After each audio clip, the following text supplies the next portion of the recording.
Yeah!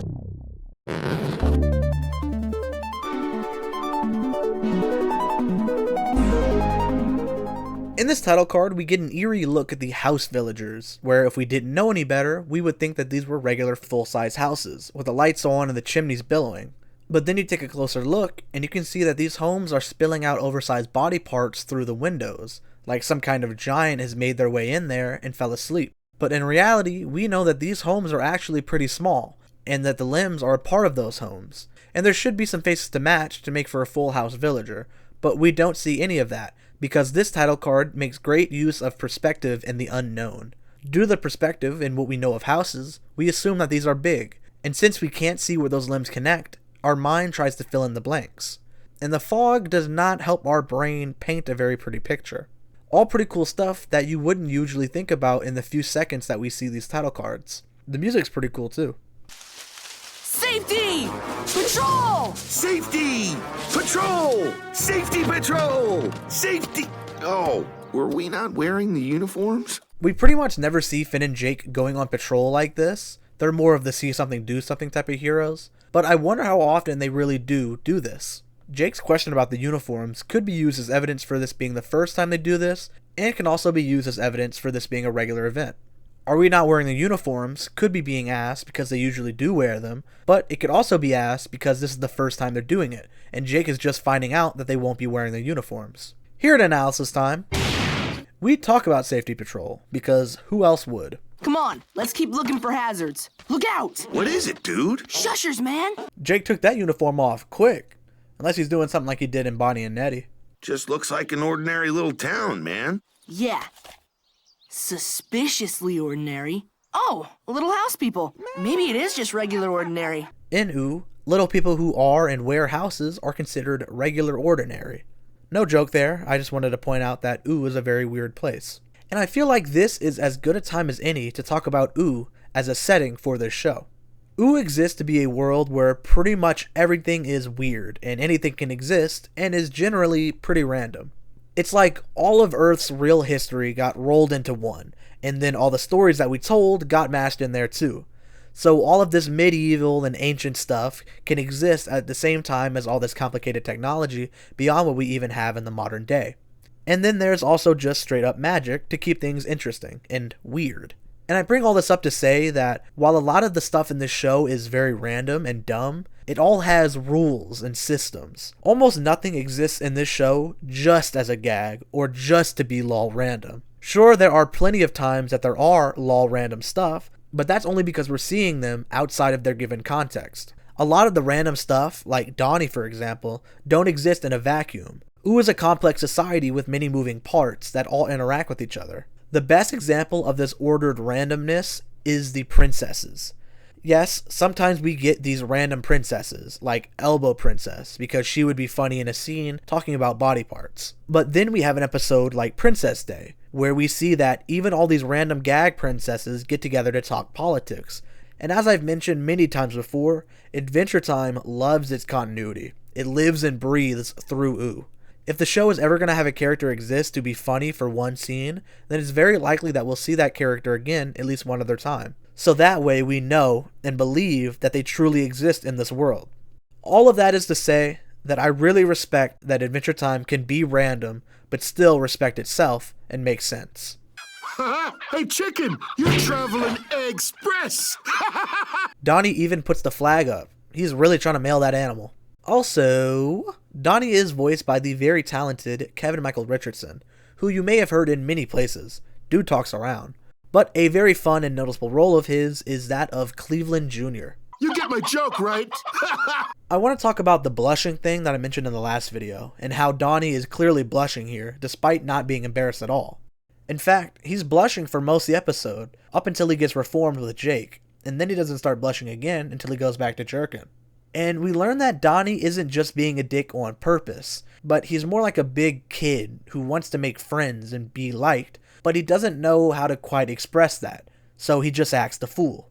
My thinking is that even though Donny enjoys what he's doing, he is in a way nervous about it, because he's kind of putting himself out there to see if other people will like this or not. And that's not quite embarrassment, but it is something that might get your face hot. And I think that's really cool to see with Donnie. Careful, you oaf. Those chickens are rattles. We're having so much fun, huh? And look, that line specifically perfectly shows us what Donnie's about. He thinks they're all having fun roughhousing, and he doesn't quite understand that the Housies don't play like that. Donnie just plays too rough. And hello, Snail. What kind of houses are you supposed to be, stupid, a dumb house? Hey, what's with your jowl? I've always wondered that myself about Jake. And after Googling it, I could see that the jowls are supposed to be like this part on the dog. But I never got that impression off Jake's design. I'll always see them as a sort of meat mustache. I'm gonna mess with these Housies some more. Never! So you wanna wrestle, huh? And here we see Donnie thinking Finn is trying to play with him by wrestling. I think Jake says it best. He's just kind of mixed up. First, you roll your right shoulder forward. Like this? Yeah. I don't know much about wrestling, but I certainly do know that this is not rolling his shoulder. He just picked Finn up off of him. You need to take a break? No. But if you need to, we can stop. You baby. And that smile from him when he calls Finn a baby. He's glad to have found a cool guy like Finn, but he only knows how to express himself in a tough way. And this next line from him, for an idiot, puts a bow on this discussion. Donnie is a big rough kid who needs guidance. Donnie's pretty good. Yeah, well, you're okay too. Thanks, man. For a complete idiot. And that line, in response to Finn's genuine compliment, shows how even similar people can be different. Specifically, I think it's a demonstration of healthy versus toxic masculinity. Both of our boys are very clearly masculine, but unlike Donnie, who displays this by roughing up people who want no part in it to show how big and strong he is, Finn displays his masculinity by helping people who aren't able to help themselves. And he also isn't afraid to give genuine praise to Donnie when he deserves it. And Donnie even feels the same way about Finn, but his version of masculinity won't allow for him to uplift another man without undercutting it with an insult. It's all very interesting stuff. Quit all this jerky nonsense. Unless you want to get gored by a forest prince. I was just kidding around, but then you took it too far. You guys are the real jerks. And this reaction is all I really needed to use as evidence of Donnie just being a kid who don't know no better. And it'll be the last I say on it, because Jake does say it best. Donnie is one mixed up dude. Nah, he's just rough and tumble, like me. But deep down, he's probably really sensitive, like me. You're a mixed up dude too. He sure is, but when it's the main character, we like to use the word complex. You sure this is a good idea? If you come to the tree fort, we got video games and apple juice. Really? I mean, fine. If it keeps you from crying. I don't like when the treehouse is referred to as the tree fort. It makes them sound like little kids playing in a clubhouse.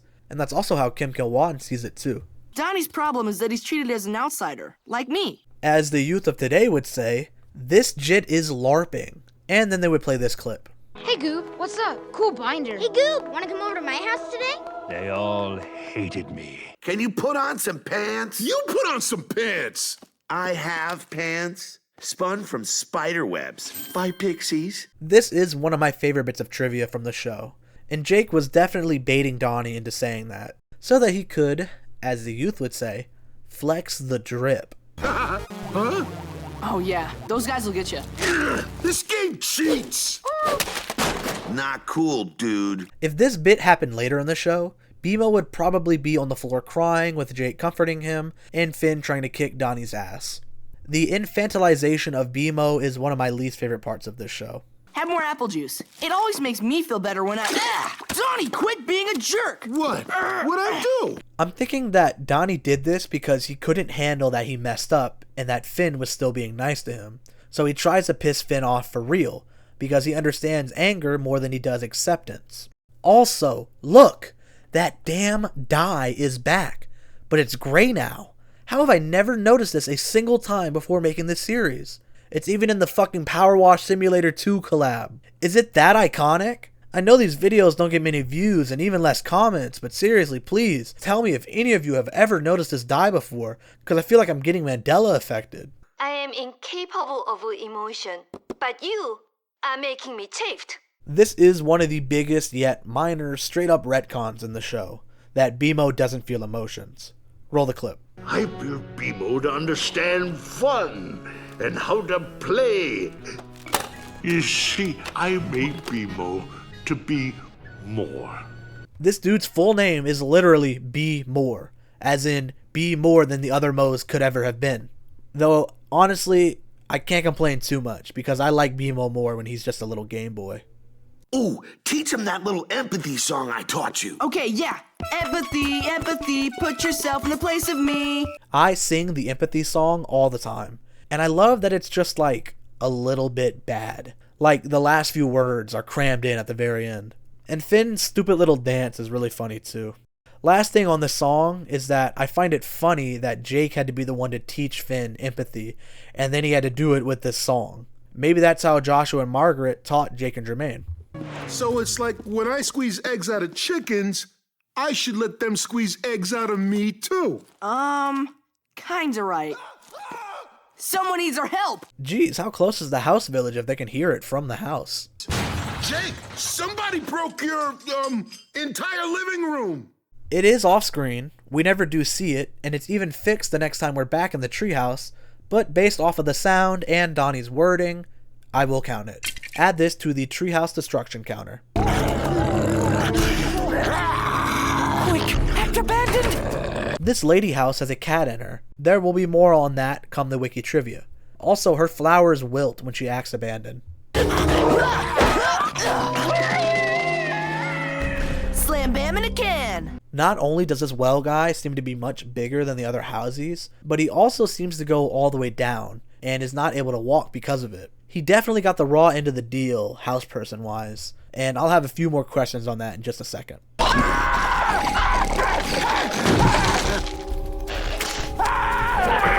So first of all, you can actually hear a little bit of Ice King screaming in the bank there, given that he's voiced by Tom Kenny. And now I want to talk about what the hell these townies are. This guy gets the shell of his building bit off, leaving him with the general shape of the building and the word bank on his forehead. So do you guys think they're kind of born as those blobby things and then grow this sort of shell of the building? Or are they born as the blobby parts inside and then choose a building shell to inhabit, like a hermit crab? Maybe they are just these blob people who really like buildings.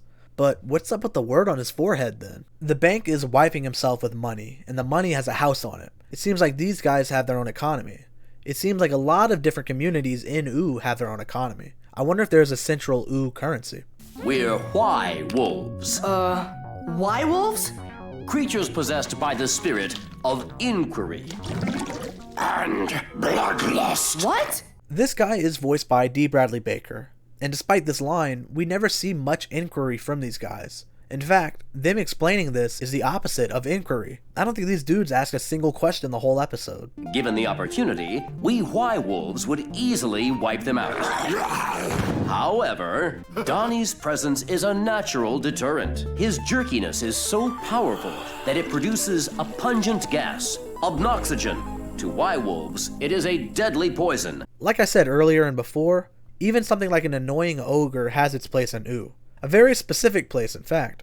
But since you've removed the jerk, Donnie, we will devour the houses, and our population will rapidly swell until we are, in turn, devoured by the cosmic owl. Such is the course of nature. This bit about the cosmic owl firstly gives us another example of Jeremy Shada voicing Finn, but it also goes against what we know the cosmic owl to do. And we know exactly what the cosmic owl's job is to a T. He shows up in dreams, and then those dreams happen in real life in some way. But population control is absolutely not a part of his job description. But since part of my job description is making sense of continuity errors, I have to say that this is likely just a case of personal beliefs. Like how some people believe that Jesus would hate gays, and other people think that he would love them, and yet they're all reading from the same book.